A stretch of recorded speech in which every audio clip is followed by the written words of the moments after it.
back to DubyaCast.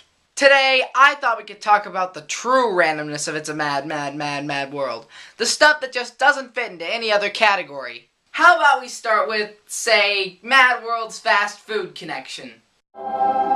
If you've ever really experienced Southern California, you've enjoyed a good In-N-Out burger. Price Morgan, wanted for the murder of In-N-Out Burgers. Known for the fact that they only have locations in California and the neighboring states, they needed a symbol that matched. The result is the Big X, a direct reference to the Big W.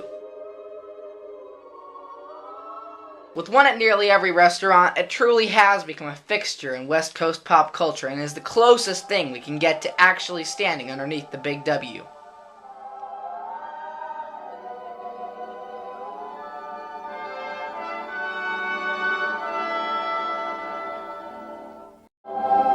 Die-hard fans of the movie just love getting their mitts on a copy of the 2001 Mad World DVD. Why? Well, this DVD has a Side B. On Side B is a virtual treasure trove of lost scenes from the original movie, all derived from a work print found in an old warehouse.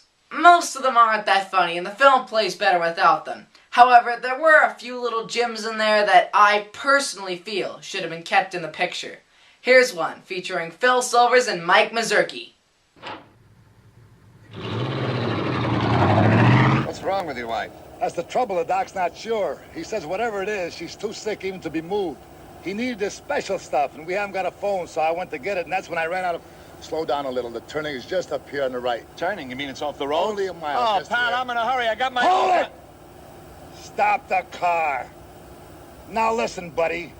I'm sorry about your problems, but the doc said to hurry, and this is my wife. Now, come on. We turn right here. But there isn't even a road. Listen!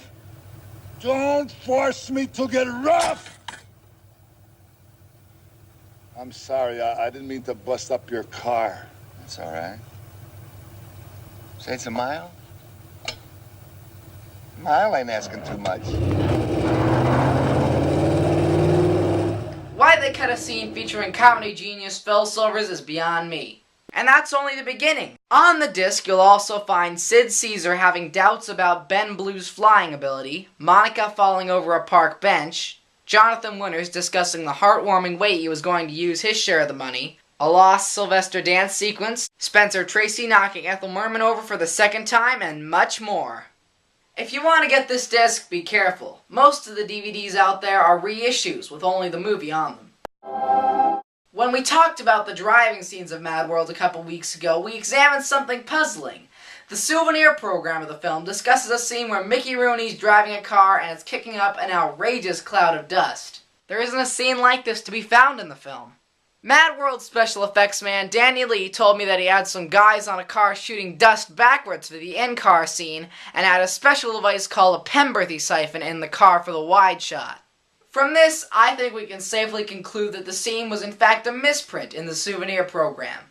Sid Caesar and Edie Adams were most likely the ones featured. If you look behind them in this scene, it sure looks like dust is being shot off the back of a camera car, and when the camera switches to a wide view of their car driving, the cloud of dust certainly looks outrageous enough. And that's all for today.